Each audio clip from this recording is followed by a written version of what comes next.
देख रहे हैं और पूरे देश में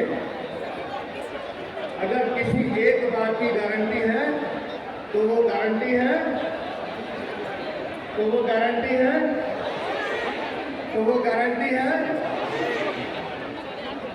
विगत 10 वर्षों में माननीय प्रधानमंत्री जी के नेतृत्व में देश ने आकाश की ऊंचाइयों को छुआ। हमने धारा 370 हटते हुए देखा है।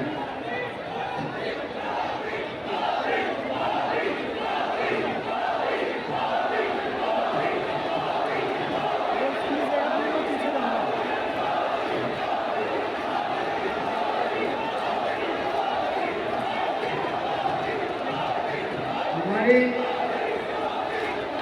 पीढ़ियां थक गई वो दिन देखने के लिए कि जब धारा 370 हटेगी, और हम गौरवशाली हैं कि हमने अपने जीवन काल में वो क्षण देखा। हम सब ने अपनी आंखों से माननीय प्रधानमंत्री जी को प्रभु श्री राम मंदिर की प्राण प्रतिष्ठा करते हुए देखा है। जय श्री राम, जय जय श्री राम, जय श्री राम। हमने माननीय प्रधानमंत्री जी के नेतृत्व को देश के दुश्मनों को घर में घुस के मारते हुए देखा। ये वो घटनाएं हैं जो हमारे जीवन काल की अमूल्य घटनाएं हैं, जो हम अपने जीवन में कभी भूल नहीं सकते, और ये इतिहास भी इन सब घटनाओं को स्वर्णिम अक्षरों में याद रखेगा। ये बदलते हुए भारत की तस्वीर है, जिसका एकमात्र श्रेय अगर किसी को जाता है तो माननीय प्रधानमंत्री जी को। हमने देखा है बदलते हुए भारत को। हम तो भाग्यशाली है जो भारत को देख रहे हैं, और हम इस बात के लिए भी संकल्पित हैं कि आपके नेतृत्व में भारत जब विकसित भारत बनेगा, भारत जब विकास गुरु भारत बनेगा, भारत जब विश्व गुरु बनेगा, वो क्षण भी हम अपनी आंखों से देखने के लिए उपाय हैं। हम उस क्षण को देखना चाहते हैं, और उस क्षण को देखने के लिए हम सब ने संकल्प लिया है कि दिल्ली की 7 सीटों पर कमल भी खिलाएंगे, और माननीय मोदी जी को तीसरी बार प्रधानमंत्री भी। दोस्तों, हम आज जिस स्थल पर बैठे हैं ये द्वारका है, और इस द्वारका में माननीय मोदी जी का आना बार बार हुआ। यहाँ से क्षण कदमों की दूरी पर आपने यशोभूमि का सेंटर देखा है, जो माननीय प्रधानमंत्री जी ने आप लोगों को दिया है, दिल्ली की जनता को दिया है।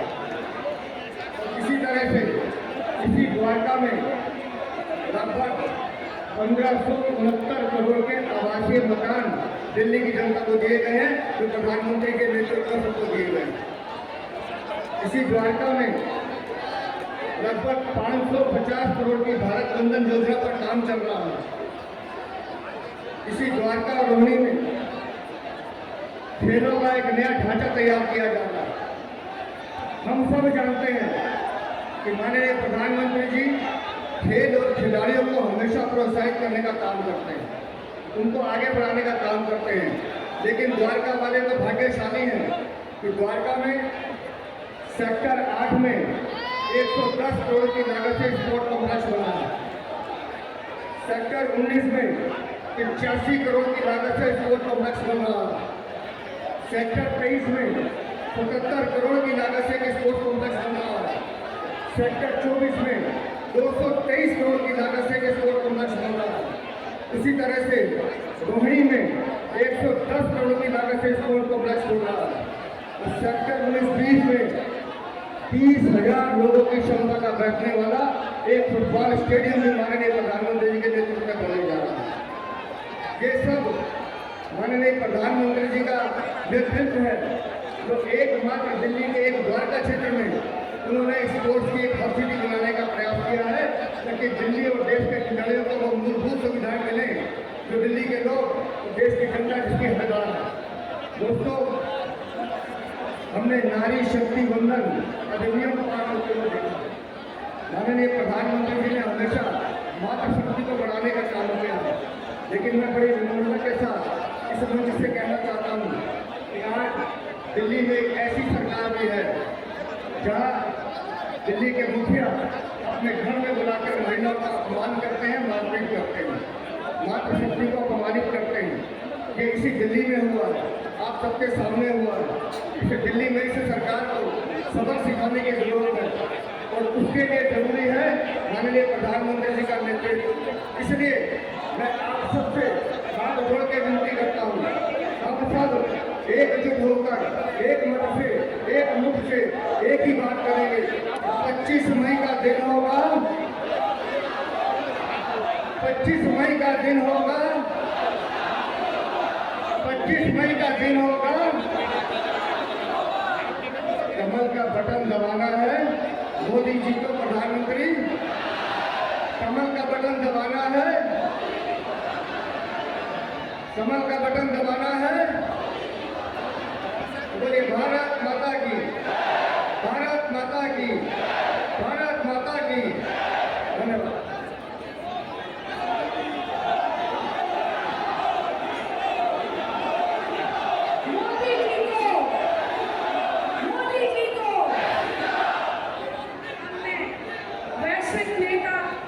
जनप्रिय नेता, भारत के प्रत्येक जन जन के हृदय में जो विद्यमान रहते हैं, ऐसे सर्वकालीन लोकप्रिय नेता यशस्वी प्रधानमंत्री आदरणीय श्री नरेंद्र मोदी जी से निवेदन करती हूँ कि आदरणीय श्री नरेंद्र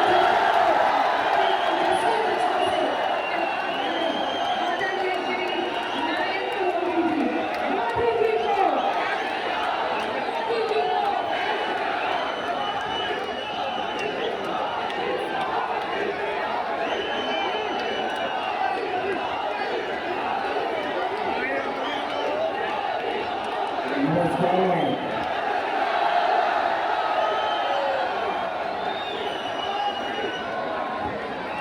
भारत माता की,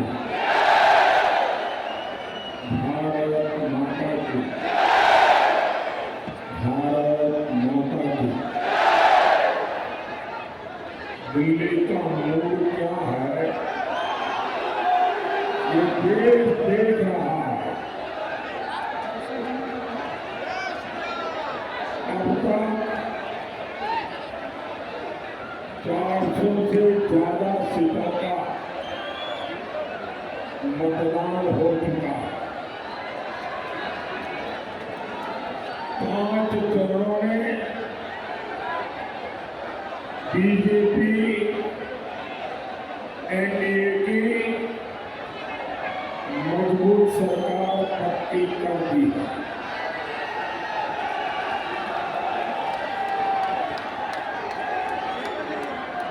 देश भी समझ रहा है कि इतने वालों को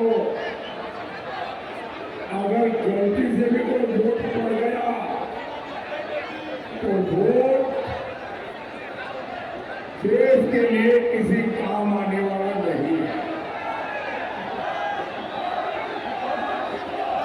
जबकि बीजेपी को दिया है वोट विकसित भारत का संकल्प मजबूत करेगा और इसलिए ये विशाल जनसागर भी एक स्वर से कह रहा है, फिर एक बार, फिर एक बार, फिर एक बार। भाइयों बहनों, आजादी के बाद पहली बार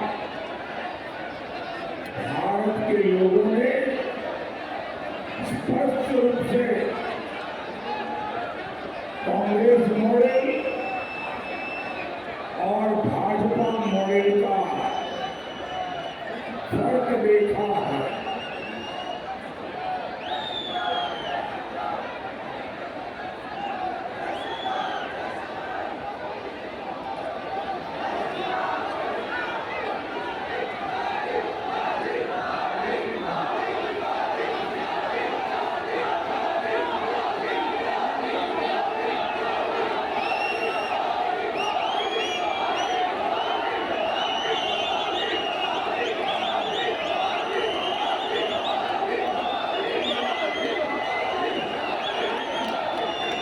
मैं देख रहा हूँ कि शायद जगह कम पड़ गई है, इसलिए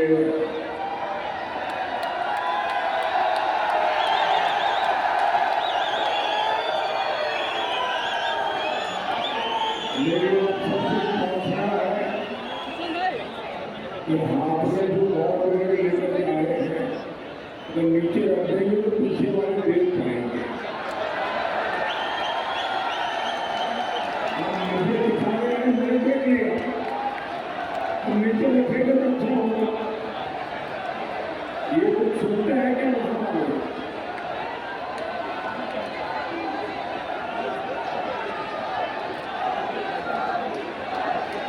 अगर आप लोग इजाजत दें तो मैं बोलना शुरू करूं।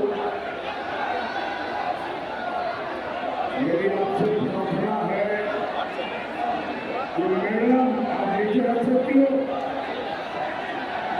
मैडम आप नीचे रख सकती हो उसको, मैं आपको कह रहा हूँ।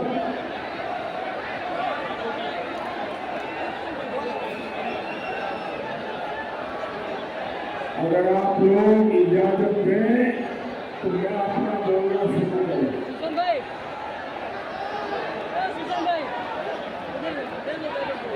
इजाजत है? मुझे लगता यही है। अगर आपकी इजाजत है तो मैं बोलना शुरू करूँ। आपका ये प्यार, आपका ये उत्साह मेरे सर आंखों पर, लेकिन कम से कम मुझे तो बोलने तो दीजिए।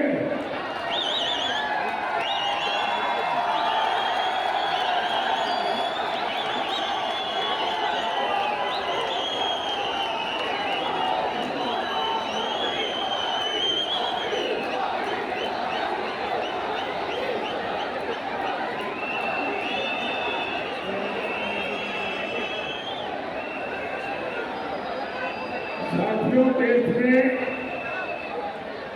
कांग्रेस का मॉडल और बीजेपी का सरकार का मॉडल, दोनों में फर्क साफ है। कांग्रेस और इंडी गठबंधन वालों को न आगे का सोचने की फुर्सत है, न आगे का सोचने की क्षमता है, नहीं उनको हमारे संसाधनों का उचित उपयोग करने की आदत है, नहीं उनको अपनी गति तेज करने की, रफ्तार तेज करने की क्षमता। इन लोगों ने 60 साल तक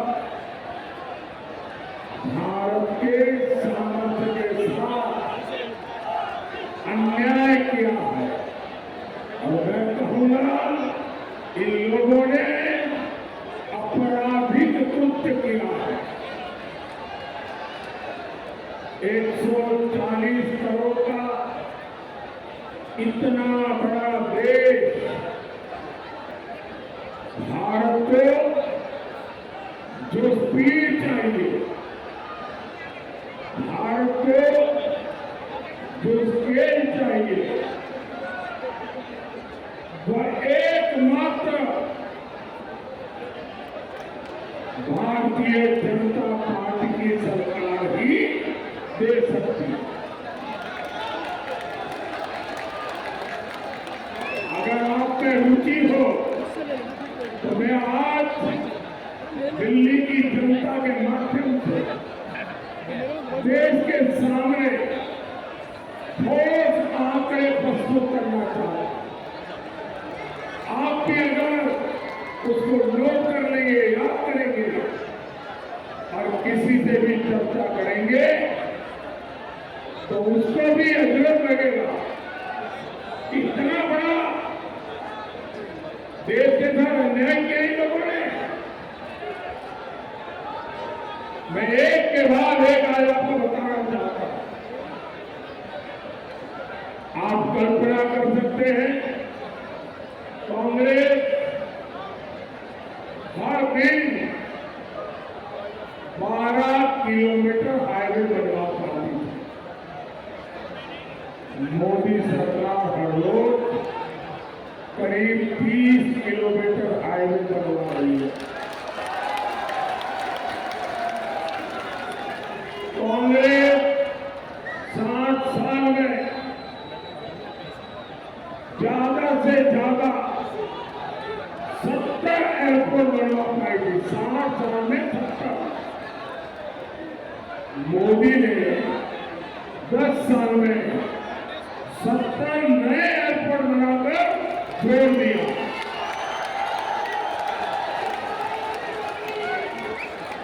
60 साल में कांग्रेस 380 मेडिकल कॉलेज बनवा पाई। मोदी ने सिर्फ 10 साल में 350 से ज्यादा नए मेडिकल कॉलेज बनवा दिए।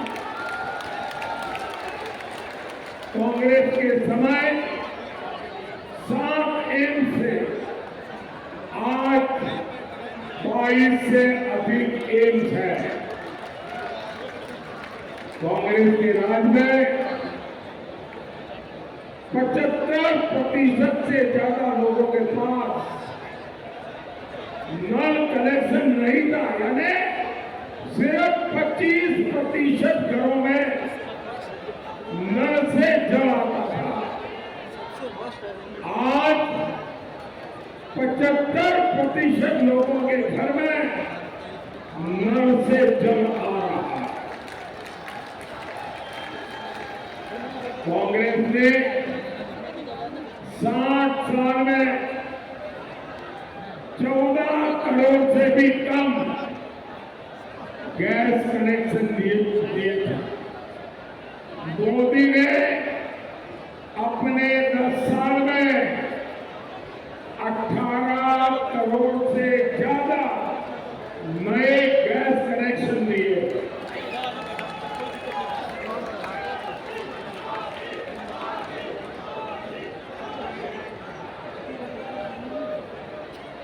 कांग्रेस के समय हम मोबाइल फोन इंपोर्ट करते थे, विदेशों से लाते थे।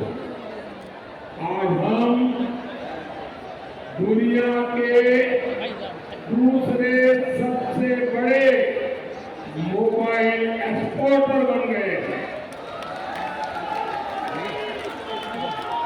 कांग्रेस के समय बड़ी मुश्किल से कुछ 100 स्टार्टअप से आज करीब 1.25 लाख स्टार्टअप है।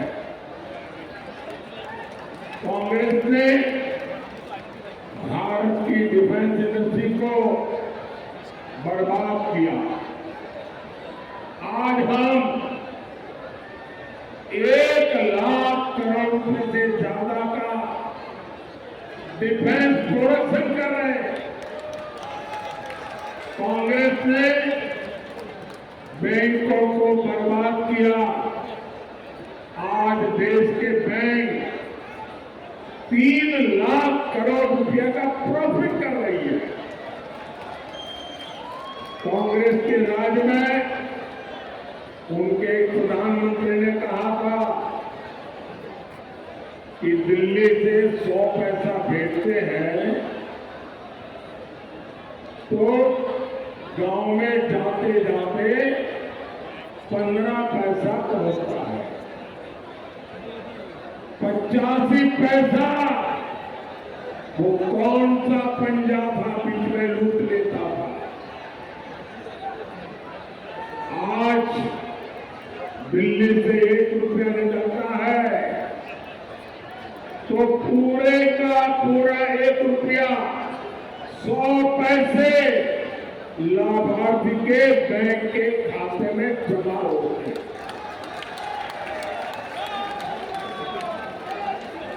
साथियों, मोदी ने 10 साल में डायरेक्ट बेनिफिट ट्रांसफर के द्वारा लाभार्थियों के खाते में सीधे पैसे भेजे हैं और वो अमाउंट है 36 लाख रुपए। 10 साल में हमने 36 लाख करोड़ 36 लाख करोड़ रुपए भेजे हैं। अगर कांग्रेस के प्रधानमंत्री के कहने के हिसाब से मैं कहूं, अगर आज कांग्रेस सरकार होती तो जो 36 लाख करोड़ जनता के लिए भेजे गए, अगर कांग्रेस सरकार होती तो 31 लाख करोड़ बिचौलिए खा जाते। साथियों, देश की कार्य संस्कृति में ये बदलाव सबसे प्रमुख रूप से दिल्ली के लोगों ने देखा। कॉमनवेल्थ गेम्स को कौन भूल सकता है? कांग्रेस के पास भारत के सामर्थ्य को पूरे विश्व को दिखाने का मौका था। लेकिन कांग्रेस ने क्या किया? दिल्ली को इतना लूटा, एक बदनुमा दाग कॉमनवेल्थ खेलों पर लगा दिया। ये कांग्रेस का मॉडल था और आपने देखा है इसी दिल्ली में G20 सम्मेलन हुआ। पूरे विश्व ने भारत की जय जयकार की।